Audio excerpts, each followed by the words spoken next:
به نام خدایی که جان آفرید، سخن گفتن اندر زبان آفرید.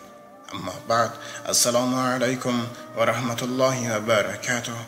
پدران و مادران عالی قدر و برادران و خواهران اهل اسلام من، نقل امروزه ما به مادرت زنگ زن نام دارد. ای برادر و خواهر اهل اسلام عالی قدر من، به حرمت خداوند در یاد دار و به اون مال و دولت، سر و سولت، آن یار و دوستی که وقتی که در دست دولت داری تو را دوست می حسابند و وقتی که دولتت رفت از نزد تو دور می شوند، به اونها باور نکن. چون در این دنیا به مثل پدر و مادر هیچ یک دوستی نداری.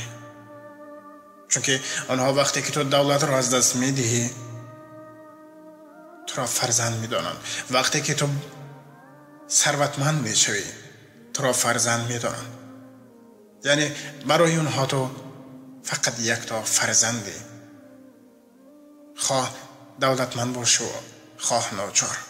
پس به حرمت خداوند ای برادر و ای خواهری که در شهر مسافری قرار داری، با واسطه تلفن های موبیلی از حال پدر و مادر خود خبر گیر. چون امروزها بسیاری مادران شکایت از آن میکنند که فرزندان آنها طول چند سال است که به آنها زنگ نمیزنند و آنها را فراموش کردند. ای برادر، استغفر الله گوی. رضای الله تبارک و تعالی با رضای پدر و مادر وابستگی سخت دارد. یعنی وقتی که پدر و مادر از تو رضا نباشد، وای بر حال تو. پس به حرمت خدا ای برادر، ای دوست من، ای شخصی که خود را مؤمن می حسابی و خود را انسان می حسابی و خود را آدم می شماری، از حال پدر و مادر خود خوب خبر گیر. چون پدر و مادر یکتااند در این دنیا. بدونی که پدر و مادر را دست دادی دیگر اونها را بازگردانیده نمی شود.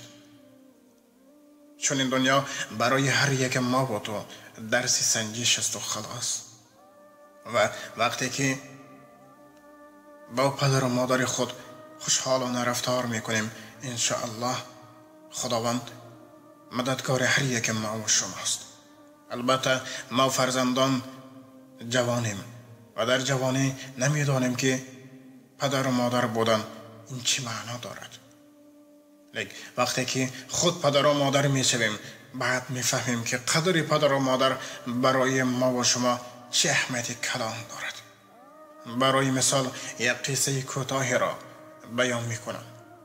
روز یک موی سفید به نزد مغازه تعمیر تلفن می آید و تلفن خود را با اون مردی که با تعمیر تلفن مشغول است می دهد و می گوید فرزندم، این تلفن موبیلی مرا ببینید، کار ناشیام شده است.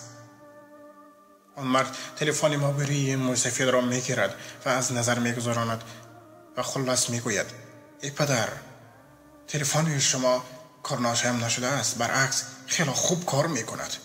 در این وقت موی سفید با داد و فیغان گریه می کند. این مرد تعمیر کننده می گوید ای پدر، برای چی گریه می کنید؟ موی سفید می گوید فرزندم، اگر این تلفن موبیلی من از کار نبرانده باشد، پس برای چه فرزندان من به من زنگ نمی زنند؟ این سخنها را گویان این موی سفید گریه کرده رفت. پس شاید این حکایه‌ای که خیلی کوتاه است و پندآمیز است برای اون شخصانی که تا اینم گمراه بودند شاید کمی باشد هم تأثیر کند. خب ای برادر، در خاطر دار این دنیا دو روزه است و برگشت هر یک انسان به نزد الله تبارک و تعالی است. و تو خوب فکر کن که روز محشر در پیشگاه خداوند چه جواب میدهی وقتی که به رضای پدر و مادر از این دنیا برفتی. حالا که الله تبارک و تعالی در قرآن کریم در سوره اسراء آیت 24 میگوید خداوند مقرر دانست که بجز الله کسی را سجده مکن و احترام و عزت پدر و مادر خود را در جایش گذار و یکی از آنها و یا هر دو در حالت پیر بیمار شوند آنها را در کوچه سرسان نگذار و با آنها با آواز بلند داد مزن، برعکس با آنها مهربانی کن. پس برای چطور برعکس این را میکنی؟ البته ما و تو امروز بعضی وقت سخنهای داخلی را میگوییم در نزد پدر و مادر و پدر و مادر ما و شما کمی غمگین میشوند، لیکن در وقت تنهایی به سوی الله دست میبردارند و میگویند یا الله فرزند مرا در هر دم و غم و در هر منزلی که او زندگی میکند در پناه خود نگه دار و از راه خطا او را به راه راست هدایت کن. پس ای برادر به قدر پدر و مادر برس، به قدر اون نعمت اللهی که بها ندارد برس و شکر الحمدلله کنی و به پدر و مادر خود همیشه زنگ زن و از حال اونها خبر گیر که اونها غنیمتند. و آخر دعوانا الحمد لله رب العالمین. السلام علیکم و رحمت الله و برکاته. با احترام دوست و برادری از شما امید رحمت.